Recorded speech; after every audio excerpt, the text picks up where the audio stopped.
Good evening, ladies and gentlemen. How are we getting on? So, yesterday, Bethesda released a new feature, I suppose you'd call it, alongside the Ghoul update that kind of came a little bit out of left field, I think. It was a bit of a surprise. As far as I'm aware, they hadn't mentioned it beforehand, which was odd. However, it's a little bit of an odd one. I think it'll appeal to some people. I think it won't appeal to others. And I think for some people, it's probably best avoided altogether. So, obviously, I'm talking about the level 50 boost option that is now available for your character. So in a nutshell, this gives you an option to take a new character or any character below level 50 and pay an atom fee in order to bump them straight up to level 50, and you get some gear, some perks, and so on and so forth. So we'll jump into this, take a look at what's actually on offer and what Bethesda have to say about it, and we'll have a look at it in a bit more detail and sort of, I don't know, break it down or something. So, yeah, give your Wastelander a boost. Eager to start your adventure down the path of ghoulification, or in general, with a Wastelander who needs a boss. Whether you're a first-time Fallout 76 player, put a pin in that, or a long-time resident of Appalachia that wants a character suited up and ready for combat, the level 50 character boost is for you. Get the level 50 character boost with atoms, boost any of your Wastelanders up to level 50. So obviously it's not necessary, you can just level up the old school way, and in fact, coming back to that new player thing, if you are a new player and you're venturing into Fallout 76 for the first time, I would honestly say don't do this. Really don't think it's a good idea. In fact, I'd say the same thing about the level 20 jump that you can also get straight out of the vault for nothing, no charge. So this one does have a charge, but you can bump to level 20 when you leave the vault as well. In both cases, I think they have the same underlying problem for new players, which is when you've got live service games that have been around for a while, like, say, Fallout 76 or others beyond, be that MMOs or not, you tend to find that the onboarding process gets less and less approachable over time because they add new systems, new mechanics, so on and so forth, and it just gets heavier and heavier, and there's more and more to learn. If you then jump ahead to level 50, instead of having this spaced out over the low levels and sort of acquiring the knowledge of different mechanics and skills and things like that that you need to acquire to play the larger game, bit by bit over time as you advance, you'll get it shoved down your throat much, much faster. You'll get a lot of information coming at you all at once, and frankly, I don't think that's very approachable, and I don't think for a new player it's a good idea.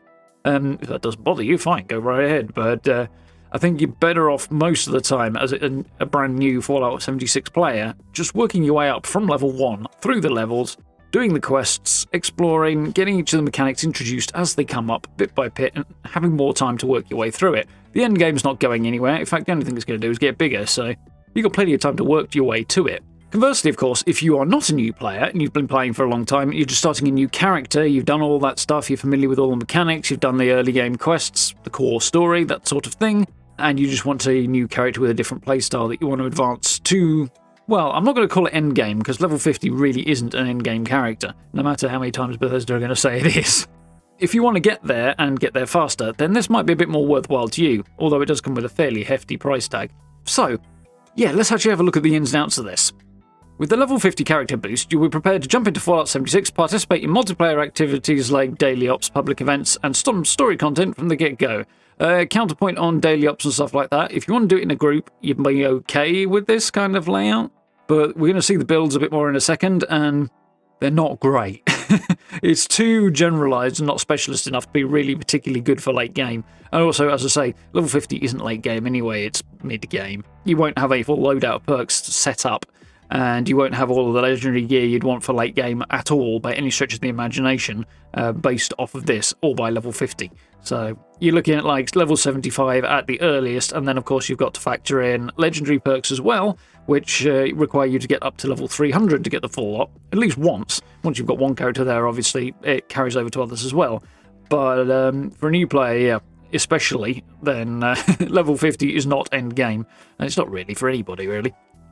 Anyway, that nitpick aside, what does the level 50 boost include? Well, they've got one-time character boost up to level 50, yeah. 1,000 caps, which really isn't that much and won't go that far at all. Useful for fast travelling, though. Speaking of, a number of unlocked map markers for fast travel. That's, yeah, that's handy. I'm just suddenly remembering back to having an empty world map, and compared to where I'm at now, it's quite a difference. So yeah, having a few of those if you're going to boost your character on is not such a bad idea. The caps are useful for jumping between them. You get a starting armor and weapons, which include some modifications, some legendaries as well, actually, although relatively basic ones. Some perk cards and a full special loadout, premium consumables and chems, it's not that premium, and a variety of plans and recipes for crafting. So, you can purchase this from the Atomic Shop. When you come out of the vault, you get the option just to go straight there and buy that if you want to, or you can also do the whole, jump to level 20 thing as well. And the cost for it is 1,500 atoms, so roughly worked out at a little bit under the £15, dollars, etc. mark, around about there-ish. But yeah, it's quite a lot to pay out for that jump. On the other hand, it is entirely optional, and as I say, I wouldn't entirely recommend it anyway. So, up to you, I guess. But yeah, if you don't want to do it, you can just crack on and play the game. That's one of the things that I do find weird about this. For the most part, it strikes me as paying not to play the game. That's weird to me, I figure paying money to not engage in your hobby is a sign of somebody who needs a new hobby, really. It doesn't make any sense to me. But anyway, we've got the full details down here in a bit more information. So we've got the unlock map markers first. Some of these are fairly predictable. Fort Atlas, Foundation, Crater, White Spring, Wayward. Rusty Peak's a good addition. Train stations are a good addition as well. Vault 76, obviously, because that's just going to happen when you emerge from the vault anyway. As for some of the others, I'm going to skip on past that a little bit now, because there are actually a few kind of minor spoilers hidden in there as well, so I really am surprised that they've included spoilery locations in this. In fact, actually, I'm not that surprised, because it's not the first time they've done this, but yeah, it spoils that early game quest a little bit, so there's another good reason not to do this if you're a new character. Some of those early game quests that you're going to want to work through that sort of give you a tour of Appalachia and stuff like that, and other base game story, that sort of thing, you don't really want to have that ruined for you if you haven't been through it before. And there's a load of good stuff to pick up in there, as well as teaching you about new mechanics as you explore the game. So there's another reason not to do this if you're a new player. So, equipment and ammo. If you've already left Vault 76, you'll have the option to pick the special boost loadout at the time of your purchase, and you can either equip it or not as you may desire. So, gear-wise, it will give you a Juggernaut's handmade rifle, which is a 1-star legendary at level 45, with a focused automatic receiver, a long barrel, stabilized stock, a quick magazine, and a reflex sight. Some of those are better than others. I like the reflex sight. Quick magazine's neither here nor there, really. It's not the best, especially on an automatic. Stabilized stock's nice to have. Long barrel is good, but not as good as it could be. And a focused automatic receiver is also good, but not as good as it could be. So, yeah. Another alternative would be the Super Sledge, a heated version of it, which you're going to get, along with the Suppressor's legendary effect on it. That's not bad. That's kind of useful. Weightless combat armor, not great either. For level 50, it's probably about where you should be, but it's certainly not in-game gear. And it's got the polymer thing, so that boosts your stats on it. Deep-pocketed, so you can carry more, and cushion stuff, so you take less damage from falling, if I remember rightly. I don't think I've used that one. So it's not terrible, but again, not really end-game. You'll also have a hazmat suit and a gas mask sat in your inventory. So yeah, there's some good bits and pieces there, but nothing exciting, obviously, which you wouldn't really expect. And it'll get you going, but for endgame content, none of this is what I would use. And a Vault 76 jumpsuit that you'll have anyway when you come out of the vault, so I'm not sure why they'd mention that, to be honest. It seems a little weird. So the equipped perks. This is another example of something that's overly generalised and will definitely need a lot of work before it can get you to an endgame type of build, because there's some good stuff in here, but there's also kind of some big gaps, and it doesn't specialise in a build, so going into the in-game, that's something you want to be doing, and this obviously doesn't really facilitate that. You'll need to pick up a whole bunch more levels and work your way through it in order to actually achieve that. So, you will start out with 11 points into strength, and you'll have maxed out slugger, martial artist. So that's not bad for a start of a melee build, but it's only a start and it's not complete. Travelling pharmacy and bandolier, on the other hand, probably lean more into other builds. Maybe not quite so much travelling pharmacy, but bandolier sure does, other than a melee build. You've got 7 points into perception, which gives you commando, concentrated fire, and picklock. And there's an immediate issue. Are you going melee or are you going automatic weapons? in which case you want to do one or the other, really, not both. So this is not the best combo. Picklock is, again, something I wouldn't have equipped all the time either. You can put it on when you need it and take it off when you don't. Just because, yeah, there's better use for your perks when you're running around playing the game, generally speaking. It's a very situational thing. So on endurance, we've got 6 points there. You've got Life Giver, Adamantium Skeleton, and Ironclad, but no Fireproof, which I would have said is probably a first choice of endurance perk, really. So they're all okay, but not the best options. Lone Wanderer is a good choice. Inspirational, on the other hand, is directly opposite to that, because Lone Wanderer only works if you're on your own. Inspirational only works in a group, so why both? And Suppressors is not bad, actually, to be fair. On the intelligence tree, I wouldn't have Scrapper on all the time. I wouldn't have Hacker on all the time. I'd put that in the same category as Picklock. First Aid, useful. Contractor, wouldn't have that one all the time either. Nerd Rage is very situational as well. If you're not doing a bloodied build, it's not particularly worthwhile, and there's nothing here to support a bloodied build, so why is that in there? Pharmacist lets you carry chems, I think. Is that carrying chems, or is that making chems more effective? One or the other. Either way, not a bad one. And 1 rank of Demolition Expert? That's a bit weird and disappointing. 11 points in Agility, good, but this one's probably a better pick. Marathon Egg gives you more running ability for your action points. Adrenaline is damage on subsequent hits.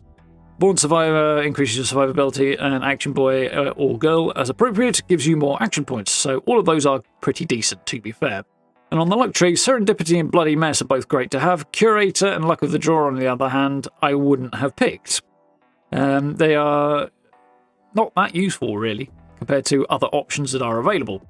So you'll also get some other perk cards that just drop into your available pool, and that's great. But again, it still won't fill out a full build. It just allows you to swap and move a few bits around if you want to. So there's Heavy Gunner, Iron Fist, and Gladiator, all of which are sort of unrelated individual things if you want to go for a punchy build, a heavy guns build, or a one-handed melee build. That's a start, but really isn't a full build, even with the other stuff above. Rifleman, again, if you want single-shot rifles as opposed to automatic, and Archer for bow users. So yeah, it's all just like bits and pieces, but not quite. Rejuvenated, I can't entirely remember what that perk does. I don't think it's a bad one, but again, I don't think it would be my first pick. Team Medic is, again, very much useful if you are on a team, but not so much if you're not. So Demolition Expert 3, that's worth having. For me, I'd pull Contractor out, pull that 1 rank of Demolition Expert out, and go straight for the 3rd rank of Demo Expert, and then you can use explosives and grenades and stuff more effectively. That just seems like a better decision to me. I don't know why it's been organised this way at all. Not that it's the end of the world, but still, it's a bit weird. As for Gorilla and Gunslinger, well, Gunslinger will get you started if you want to go pistols, but it's going to still leave you very underwhelmed, especially at level 50. And Gorilla is very much tied into a specific build around the Furious legendary effect, which is not present on any of the equipment here, so it's completely pointless to have that at this stage. So I really don't understand the choices they're making here. It's not really a great start. It bumps you ahead, sure, but it doesn't give you that great a foundation to build on, really. Consumables-wise, so we've got some lunchboxes, repair kits, scrap and carry weight boosters. Okay, nice. 10 bobby pins. Actually, I never carry more than that anyway. Frag grenades, that's a starting point. Bubblegum, yeah, useful, because it'll give you a bit of carry over until you build up a stock of food to eat or become a ghoul, so that's kind of handy. 25 Stimpaks will get you started but won't last that long. Same for 25 Radaway. Buff out Mentats, Medex, Radix, Psycho, Daddio. Somewhat useful, not bad to have, not as useful as they could be. There are better versions of them out there that you'll be wanting to work towards anyway if you're going to use chems. Addictol, in case you get hooked on said chems. Always nice to have. That stuff's semi-rare, so yeah, that's not too bad. And a few supply packages to give you some scrap to get things rolling when you want to upgrade your gear and or start building a camp. That's the other thing. Even with these supply packages, at this point, if you jump to level 50, you won't be able to jump straight into building camps because you'll have limited plans, which we'll have a look at in a second, and also not enough scrap really anyway, so you're going to be needing to farm up a bunch of that to get a decent kind of basis to build off of as well. So the recipes and plans, you've got a full set of combat armor, sturdy combat armor plans rather, so that's nice because you've got combat armor anyway. Handmade gun, which you'll have one of anyway, so you'll have the ability to craft that. Super sledges, same thing, and then we've got a full set of workbenches here, I believe. Yeah, because you don't need the weapons and armor plans, you just have those, I think. So Tinker's, Chemistry, and Power Armor Stations. Thing with power armor stations, I don't like seeing that in here either, because normally you get the plan for a power armor station by completing a quest to learn how to craft excavator power armor, and also the power armor station as well. You still have to do the quest to get excavator power armor, but you skip over this one for the power armor station, so it doesn't completely remove the need to do the quest, but it's a fun quest line, and it puts the ownership of power armor in a kind of lore-friendly context. To a certain extent, it's still ridiculous how much there is in the game, but anyway. Yeah, I'm not a big fan of that. I might have left that off personally and said go do the quest. Especially as it doesn't auto-complete other quests, so it's a bit of a weird choice, that. Cooking stove, nice to have. Stimpack and super stimpack recipes, not sure why that doubles up here. And a recipe for Radaway as well. Again, I don't see you really crafting a lot of stimpacks all Radaway. It's easier just to get it from drops from events and various other things in the game world, so yeah, not really much point in crafting those. So that's everything you get in there. It absolutely will bump you on towards level 50, and to be fair, level 50 is nowhere near a completed character anyway, never has been, and still isn't now, so it's not really surprising to me that this is not a completed character. It is weird to me that the choices they've made are so generalised as to be much less effective than they need to be. On the other hand, I don't know if I entirely object to that, because it kind of keeps it a little bit further away from the pay-to-win problem. Obviously, this is entirely optional, and you will actually get a better result by playing through the game and making your own choices along the way, especially if you're not a new player and you know which choices to make. If you are a new player, well, you're going to have to figure it out by trial and error whether you jump ahead or not, so you got that learning curve either way. But yeah, it's an odd thing. It kind of weirdly reduces the appeal of this thing. I think on the whole, given the choices they've made, it's odd. Let me know what you guys think. I find this very, very strange. But yeah, if you really do want to jump ahead, this gives you a starting point to build off of, and it does do that for sure. But is it particularly effective? Is it worth 1,500 atoms? No, I don't think it is, to be honest. Not for me, anyway. And as I said before, why on earth would you pay to not play the game?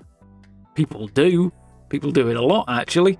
But it seems bonkers to me. If you want to pay to not engage in your hobby, then maybe a new hobby? I don't know. Anyway, hope you guys found that useful and informative, and got an idea a bit more about what this weird new addition to the game is all about.